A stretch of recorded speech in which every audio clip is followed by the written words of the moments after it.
Salam IHSG, investor harus selalu gembira. Sobat investor, pada kesempatan ini saya coba mau berbagi hal-hal yang saya dapatkan ketika mulai aktif buat konten. Dalam investasi saham itu tidak sesederhana yang dipikirkan oleh banyak orang. Pikirnya ya cukup dengan hanya membuka RDN, kemudian membeli saham yang dirasa bagus, akan mendapatkan profit yang maksimal. Tidak sesederhana itu. Bukan tidak mungkin meraih profit di saham, ternyata tidak semudah ketika kita melihat chart yang ada. Kita lihat ada saham yang bergerak dari harga 500 bisa capai 1000, 1500, 2000 bahkan lebih. Sehingga kita coba membeli saham-saham yang kita rasa ada di harga yang murah dan berpikir ya pasti itu akan naik juga. Ternyata tidak sesederhana itu, karena setelah berproses ternyata ketika kita beli dia turun. Sebagai pemula tentu kurang mampu untuk menahan emosi, menahan kestabilan mental ketika terjadi penurunan harga yang signifikan. Maka ya solusinya kebanyakan adalah cut loss, dan itu terjadi berulang-ulang kali, bukan hanya sekali menurut pengalaman saya. Dan kemudian saya mempelajari semua itu.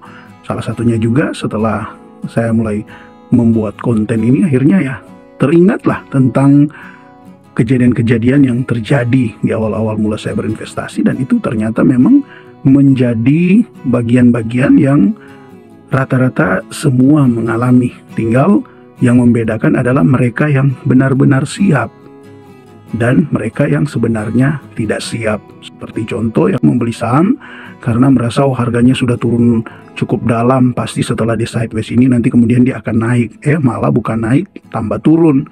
Dan juga bisa terjebak ketika mencoba, kalau gitu ya sebaiknya membeli saham yang istilahnya lagi uptrend. Maka ketika mencoba membeli saham-saham yang uptrend, terkadang justru malah terjebak. Bukan terkadang lagi ya, kebanyakan malah terjebak di harga pucuk. Sehingga ya modal terus tergerus, mau dijual sayang, di cut loss sayang, tetapi tidak di cut loss harganya terus turun. Ketika emosi jadi tidak stabil, akhirnya memilih untuk cut loss, malah terkadang justru dia naik lagi. Jadi betul-betul emosi itu, mental itu, ya istilah saya memang diobok-obok oleh fluktuasi harga saham, dan ini tidak disadari oleh investor-investor pemula.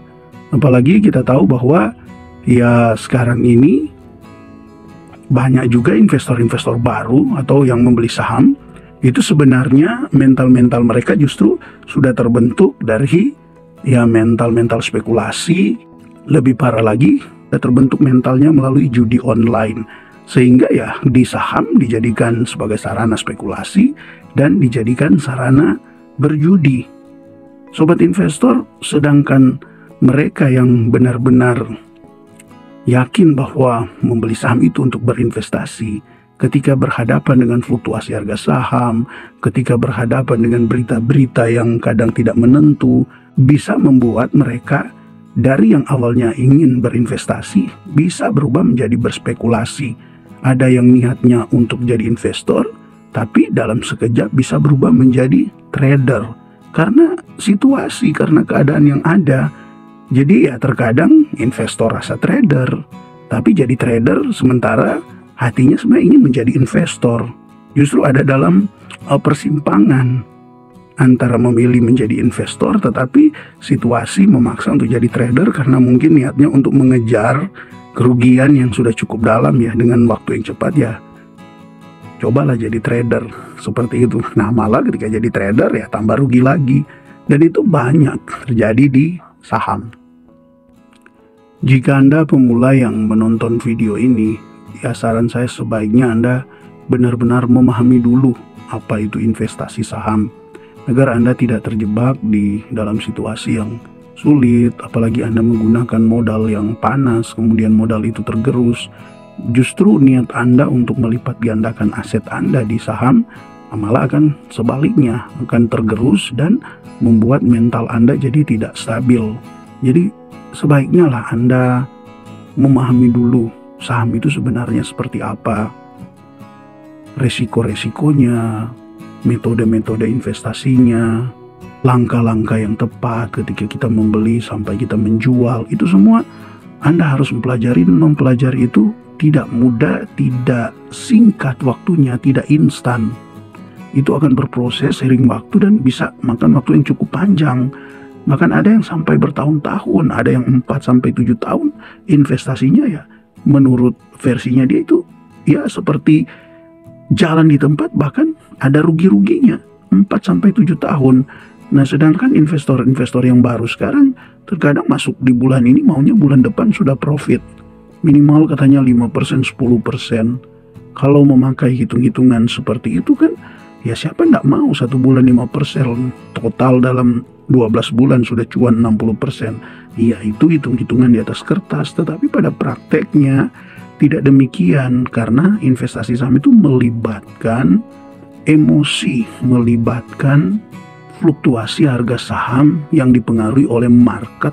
Sangat kompleks ya karakternya, sangat kompleks motivasinya, sangat kompleks metodenya, sehingga seringkali akan bertemu dengan saham-saham yang dianggap bagus tapi malah kok harganya turun. Seringkali juga akan berhadapan dengan saham-saham yang kurang bagus tapi kok malah naik. Jadi memang saham itu volatile ya, sangat tidak menentu. Tetapi memang itu hanya untuk jangka pendek. Nah, jangka pendeknya ini juga tidak bisa langsung dipastikan, oh jangka pendek itu 1 bulan, jangka pendek itu 3 bulan. Jangka pendek ini bisa jadi sampai hitungan tahun. Tergantung situasi keadaan yang ada, tergantung juga dari perkembangan bisnis dari perusahaan yang sahamnya kita beli. Jadi sebaiknya untuk Anda pemula, berinvestasi seadanya. Jangan langsung Anda total masuk semua, kemudian akhirnya Anda terbawa dengan metode-metode yang salah karena hanya ingin mengejar, mungkin setelah itu sudah mengalami kerugian dan ingin mengejar kerugiannya, ya Anda akan makin terjebak. Sebaiknya untuk tahun pertama Anda berinvestasi seadanya. Kalaupun bisa mungkin ya, kalau uang Anda atau dana kelolaan Anda lumayan besar, ya diversifikasikan dulu.